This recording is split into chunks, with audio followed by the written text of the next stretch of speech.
Daily Bible reading, 2 Samuel chapter 14. Joab, son of Zeruiah, could see that the king's mind was on Absalom. So Joab sent to Tekoa and brought a clever woman from there. He said to her, "Pretend you are in mourning. Put on mourning clothes and don't anoint yourself with oil, and act like a woman who has grieved a long time over a departed one. Go to the king and say to him thus and thus." And Joab told her what to say. The woman of Tekoa came to the king, flung herself face down to the ground, and prostrated herself. She cried out, "Help, O king!" The king asked her, "What troubles you?" And she answered, "Alas, I am a widow, my husband is dead. Your maidservant had 2 sons. The 2 of them came to blows out in the fields, while there was no one to stop them, and one of them struck the other and killed him. Then the whole clan confronted your maidservant and said, 'Hand over the one who killed his brother, that we may put him to death for the slaying of his brother, even though we wipe out the heir.' Thus they would quench the last ember remaining to me and leave my husband without name or remnant upon the earth." The king said to the woman, "Go home, I will issue an order in your behalf." And the woman of Tekoa said to the king, "My lord king, may the guilt be upon me and on my ancestral house. Your majesty and his throne are guiltless."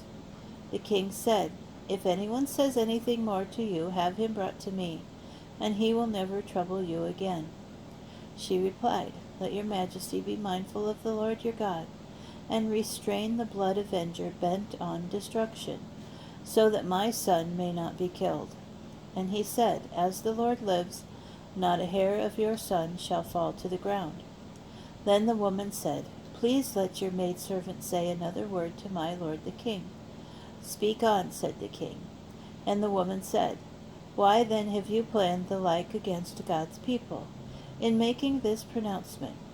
Your majesty condemns himself in that your majesty does not bring back his own banished one. We must all die. We are like water that is poured out on the ground and cannot be gathered up. God will not take away the life of one who makes plans so that no one may be kept banished. And the reason I have come to say these things to the king, my lord, is that the people have frightened me. Your maidservant thought I would speak to your majesty. Perhaps your majesty would act on his handmaid's plea. For your majesty would surely agree to deliver his handmaid from the hands of anyone who would seek to cut off both me and my son from the heritage of God. Your maidservant thought, 'Let the word of my lord the king provide comfort.' For my lord the king is like an angel of God, understanding everything, good and bad. May the Lord your God be with you." In reply, the king said to the woman, "Do not withhold from me anything I ask you." The woman answered, "Let my lord the king speak."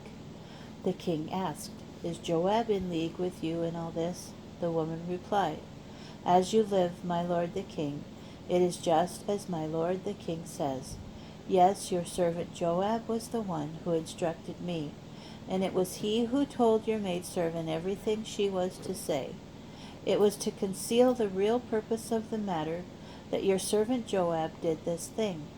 My lord is as wise as an angel of God, and he knows all that goes on in the land." Then the king said to Joab, "I will do this thing. Go and bring back my boy Absalom." Joab flung himself face down on the ground and prostrated himself. Joab blessed the king and said, "Today your servant knows that he has found favor with you, my lord king, for your majesty has granted his servant's request." And Joab went at once to Geshur and brought Absalom to Jerusalem. But the king said, "Let him go directly to his house and not present himself to me." So Absalom went directly to his house and did not present himself to the king.